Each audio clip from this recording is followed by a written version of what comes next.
Ciao a tutti amici di WeDrive e benvenuti in questo nuovo video. Sì, sono insieme al nuovo Nissan Juke, protagonista del nostro ultimo test drive, che trovate peraltro qui in alto nelle schede. Però questo video sarà diverso dal solito perché sui nostri account social, Facebook e Instagram vi abbiamo chiesto le vostre domande riguardo il nuovo Nissan Juke. Abbiamo selezionato le migliori 10 e scopriremo insieme a voi tutti i segreti e tutto ciò che c'è da sapere sull'ultima generazione, per esattezza la seconda, del crossover coupé nipponico.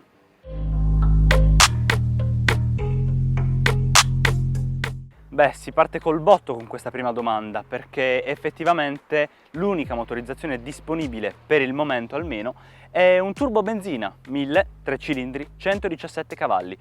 Una motorizzazione che segue il trend del downsizing e che con una turbina diciamo che dà un po' più di potenza alla vettura. L'utilizzo è chiaramente quello prettamente cittadino, quindi non si fa sentire troppo la pesantezza dell'auto, però diciamo che se pensate ad un utilizzo più autostradale le cose si fanno un po' più toste e sarebbe stato meglio avere a disposizione una classica motorizzazione a gasolio che avrebbe sicuramente fatto il botto in termini di vendite, come la prima generazione che tra l'altro ha fatto circa 1 milione di esemplari.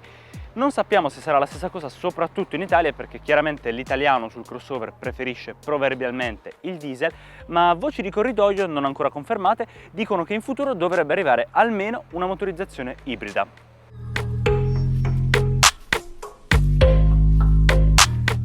Il Juke è cresciuto di 7 cm in lunghezza e 3 cm in larghezza e questo, insieme al muso molto alto e imponente, soprattutto dall'interno, farebbe pensare ad una difficoltà maggiore nelle fasi di parcheggio. Però ragazzi, stiamo parlando di un'auto giapponese che con pochi optional, anzi con la scelta di qualche pacchetto razionalizzato, offre una bella dotazione tecnologica. La nostra in particolar modo ha sensori 360 e telecamera 360 con visualizzazione drone view.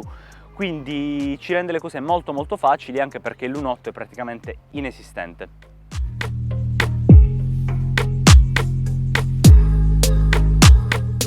Se ci avete fatto caso, durante il nostro test drive vi abbiamo parlato del suo impianto audio. È in dotazione infatti un Bose Personal Plus con degli speaker integrati nei poggiatesta dei sedili anteriori. Sembrerebbe tutta scena, ma effettivamente sportelli chiusi, una musica con dei bei bassi, si fa molto sentire. Tra l'altro dal sistema infotainment si può regolare l'avvolgenza del suono e se ci fate caso, se vi lasciate immergere dalla musica che state ascoltando, la differenza si sente. Abbiamo parlato delle fasi di parcheggio, è importantissimo parlare della videocamera.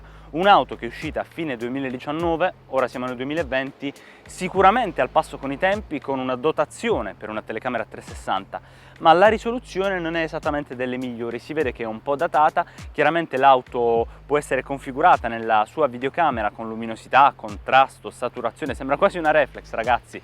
Si può anche controllare un bianco e nero per aumentare il contrasto soprattutto in notturno. Perché? Perché la risoluzione è molto datata.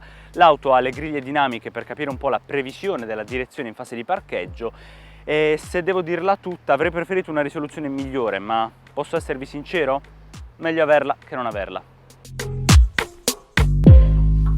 C'è da fare una precisazione: se state cercando un'auto in generale per distinguervi dalla massa, guardatevi intorno nel parcheggio sotto casa quando rimanete imbottigliati nel traffico e capirete che il segmento crossover non è sicuramente il meglio per distinguersi, perché più della metà delle auto che vediamo per strada quotidianamente sono crossover, SUV compatti e compagnia bella.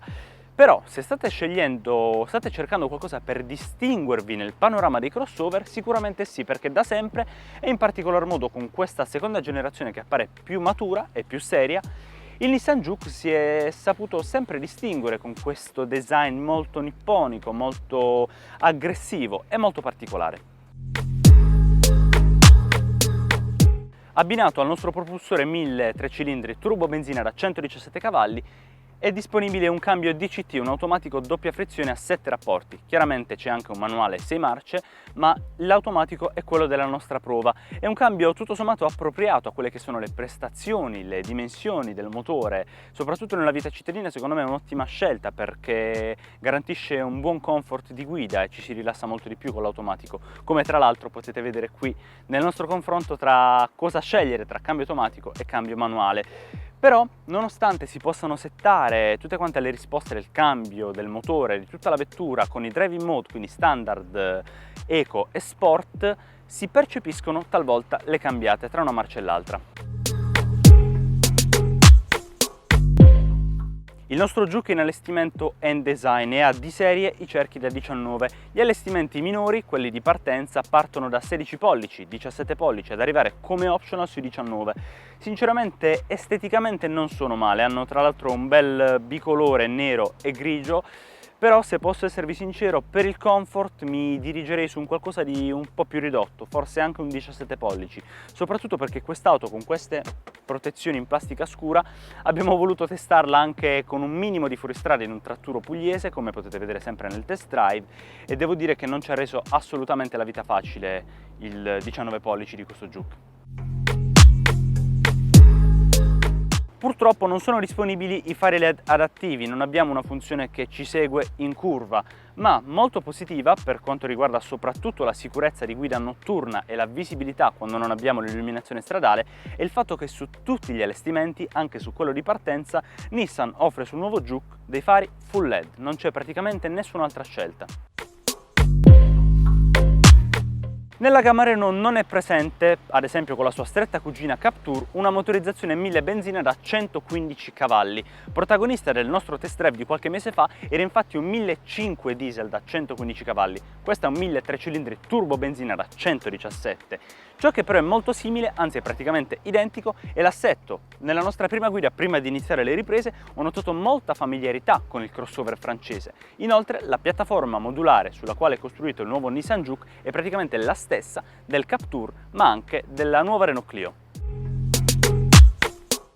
Ragazzi, possiamo esservi sinceri, quest'auto ha solo il look del fuoristrada perché ok, ha le protezioni in plastica, è più alta da terra, ma complice il fatto che non è disponibile con la trazione integrale perché non è proprio supportata dalla sua piattaforma e il fatto che abbia questi grandi cerchi da 19 pollici ci ha reso la vita non esattamente facile quando l'abbiamo portata in un breve tratto di fuoristrada. Stiamo parlando di una strada con la brecciolina in una campagna pugliese, quindi se vogliamo in una gita fuori porta con un cerchio un po' più piccolo sicuramente sì, ce la farà.